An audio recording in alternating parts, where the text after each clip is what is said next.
ईदगाह नमाज पढ़ने के लिए लोग जाते हैं मोटरसाइकिल पे, गाड़ी पे, जिसको गाड़ी है गाड़ी पे जाते हैं, कोई मोटरसाइकिल लेके जाता है। रिक्शा चलाने वाला का बड़ा फायदा होता है, पैसेंजर को ढोते रहता। आदमी ईदगाह जाता, बच्चों को भी लेके जाता।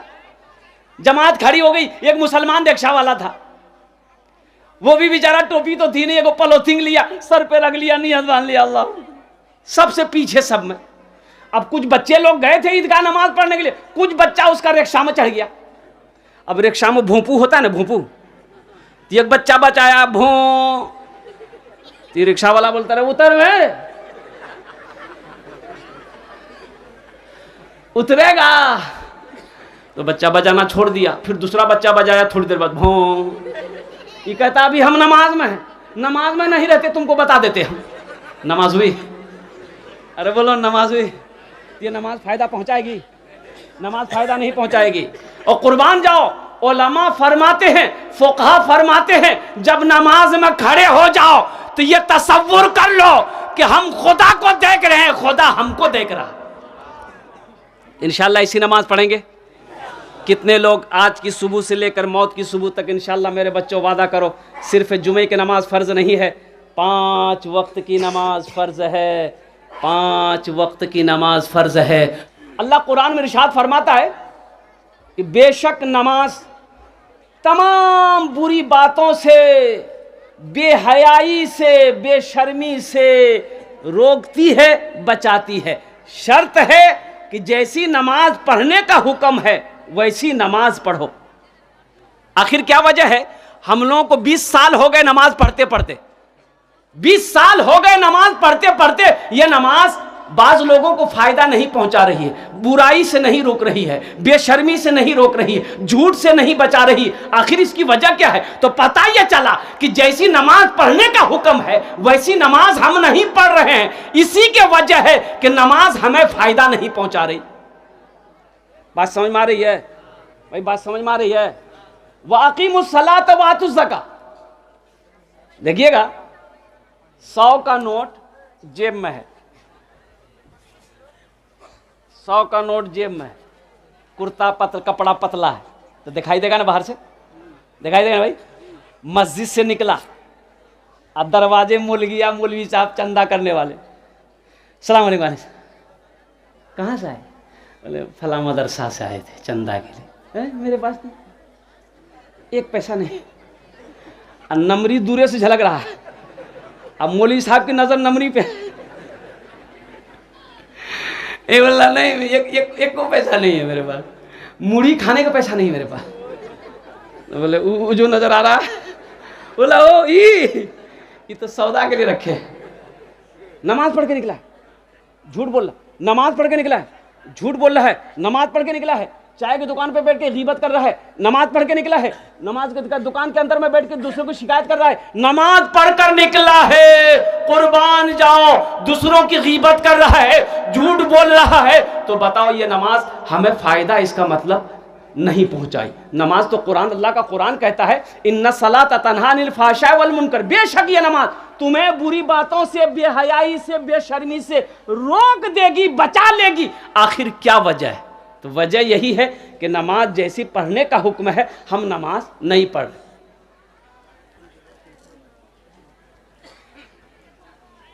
मस्जिद में मच्छर काट ले आदमी को, बाज लोग आए है, नियत बनेगा।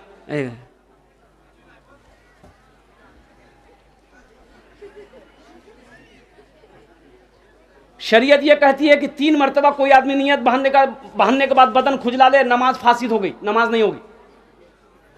क्या मरतबा खुजला ले? 3 मरतबा बदन खुजला लोगे, 3 मरतबा एक ही हाथ से बदन खुजला लोगे, एक ही अरकान में जैसे नियत बांधे खुजलाए, नमाज खत्म, नमाज फासिद।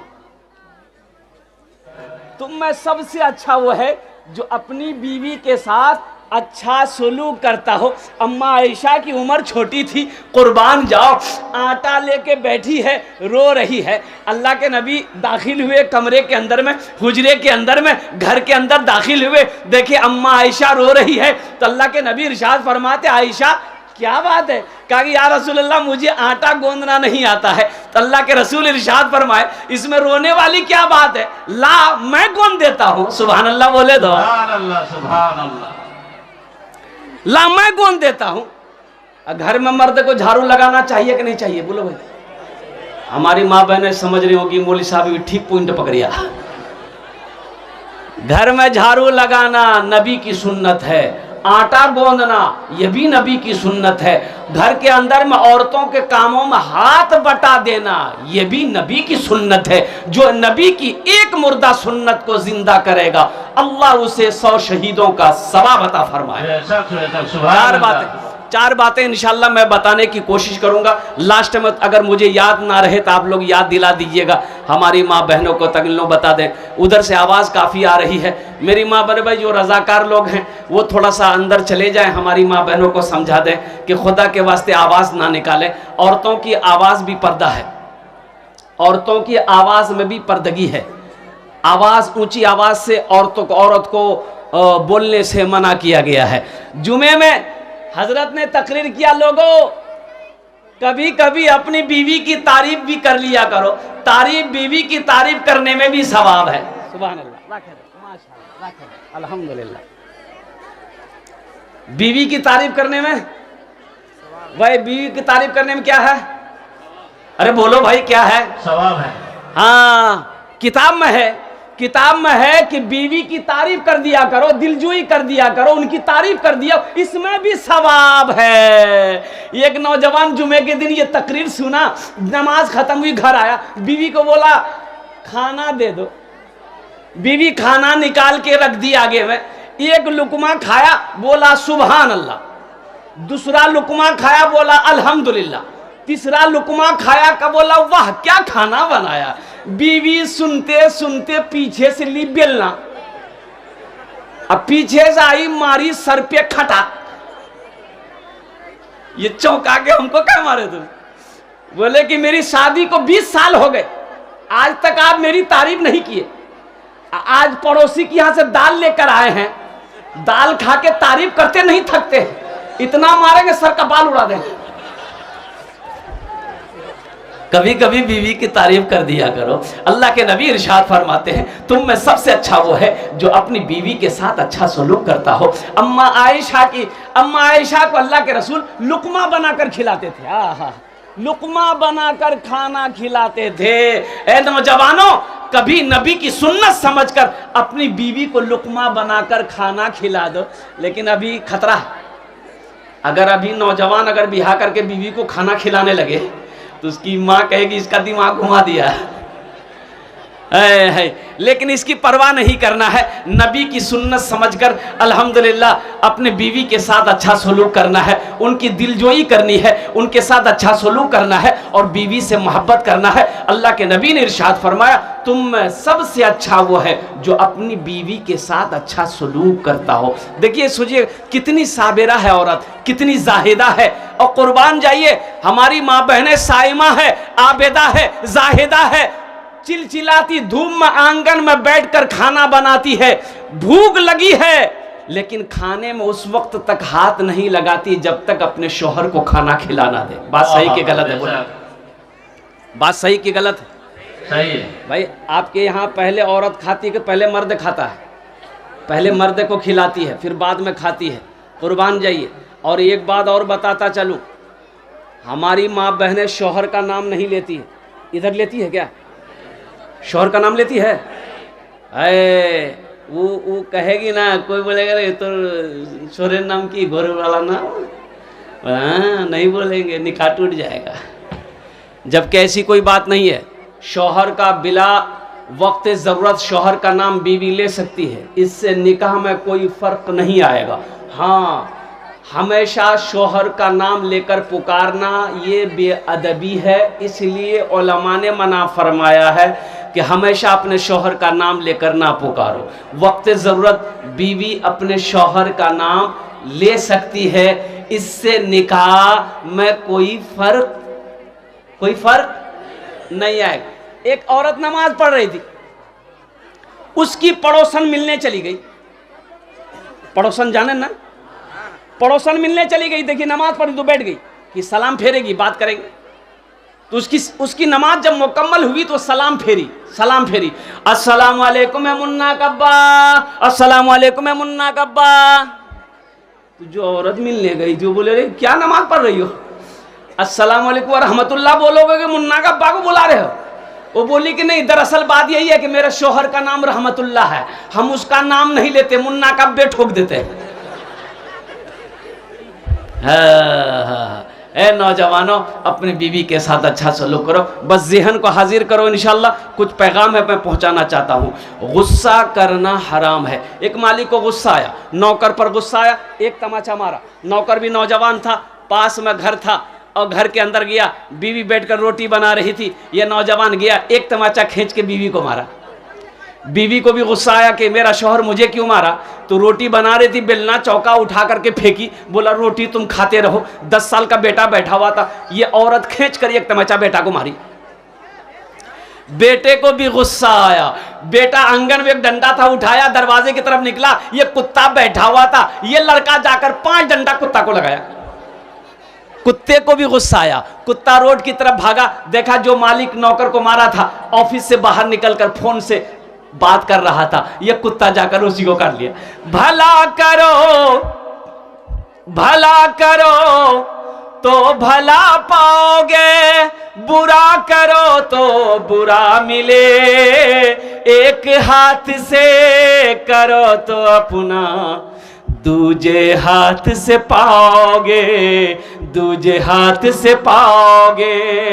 क्या लेकर आए हो बंदे, क्या लेकर के जाओगे, करो इबादत तुम उस रब की, वरना कल पछताओगे, वरना कल पछताओगे।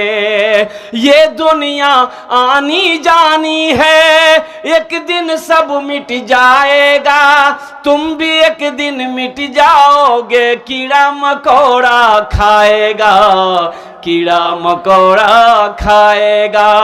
छल बुद्धि ना करो किसी से, छल बुद्धि ना करो किसी से, कांटे में फंस जाओगे। क्या लेकर आए हो बंदे, क्या लेकर के जाओगे, क्या लेकर के जाओगे। सुभान अल्लाह। बड़ी तेजी के साथ एक बस्ती में कभी जलसा नहीं हो रहा था।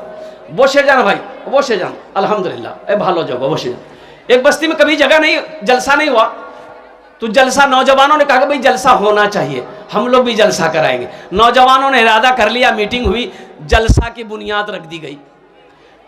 अब एक चचा मियाँ थे, चचा से कहा गया कि चचा बस्ती में जलसा है, आपने नया कपड़ा सिलाया? बोला नहीं सिलाया। बोला सिला लीजिए। अरे जलसा है, जलसे में कम से कम नया कपड़ा पहन के जाइएगा तो लोग भी अच्छा कहेगा, आपको भी अच्छा लगेगा। ये बूढ़े मियाँ बोले कोई दिक्कत नहीं है, मालदा जाएंगे, कपड़ा खरीदेंगे, दर्जी को देंगे, सिलाई करके ला करके पहन लेंगे। और गया कपड़े वाले के कपड़ा खरीदा, दर्जी के यहाँ पहुँचा, माप दिया, दर्जी को बोला मेरे यहाँ कल जलसा है, मुझे कपड़ा फिट फाट चाहिए। दर्जी बोला कोई दिक्कत नहीं, आप कल आइएगा, कपड़ा लेकर जाइएगा। जिस दिन जलसा था सुबह गया, कपड़ा छोड़ा के लेके आया, घर आया, कपड़ा लेकर सोचा कि थोड़ा सा कपड़ा पहनकर देख ले कि दर्जी ठीक ठाक सिया है कि नहीं है। तो कुर्ता पहना, कुर्ता ठीक था, पैजामा पहना तो 4 उंगुल पैजामा बड़ा सी दिया दर्जी। बड़ा टेंशन में हो गया कि इतना बड़ा पैजामा पहन के जलसा में कैसे जाएंगे, लोग क्या कहेगा। बोला जब टेंशन नहीं है, घर में मशीन है, बीवी को बोलेंगे कैंची से काट देगी, मशीन में सिलाई करके दे देगी, पहन के चले जाएंगे।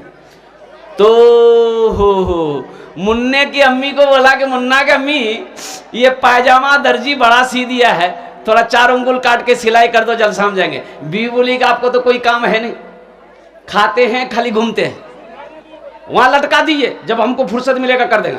बोले नहीं बीवी से नहीं होगा। बेटी से बोला कि बेटी 4 उंगुल पजामा बड़ा सी दिया दर्जी, ये काट करके सिलाई करके दो, हम दर्जी हम जलसा में जाएंगे। बेटी बोली कि अब्बा बस आधा घंटा का मेरा काम रह गया है, आप वहां लटका दिए, आधे घंटे बाद हम कर देंगे। बोला इससे भी नहीं होगा। बहू को बोला कि बहू रात में जलसे में जाना है, ये दर्जी 4 उंगुल पजामा बड़ा सी दिया है, थोड़ा तुम कैंची से काट दो, सिलाई कर दो, हमको जलसा में जाना है। तो बहू और समझा दी कि अब्बा आप इतना परेशान क्यों हो रहे, अभी खाना खा के सो जाइए, रात में जगना है। जब रात में जग करके, जब आप शाम में जग करके उठिएगा ना, तो पायजामा आपका रेडी रहेगा, वहां लटका दिए। बेचारा मजबूर होके पायजामा लटका दिया, खाना खा के सो गया। ठीक 3 बजे इसकी बीवी को याद आया, अरे बाप, मुन्ना का अब्बा पजामा काटने कहा था, जलसा में जाएगा। कैंची ली, 5 उंगुल पजामा काटी, सिलाई करके लटका दी। ठीक आधे घंटे के बाद उसकी बेटी को याद आया कि अब्बा जाएगा जलसा में, पजामा काटने कहा था। वो भी कैंची ली, 5 उंगुल पजामा काटी, सिलाई करके वहीं लटका दी। अब मगरिब से पहले उसकी बहू को याद आया कि ससुर जाएगा जलसा में, पजामा काटने कहा था। वो भी कैंची ली, 5 उंगुल पजामा काटी, सिलाई करके लटका दी। 5 एकम 5, 5 दूनी 10, 5 तिया 15 उंगली पजामा खत्म हो गया।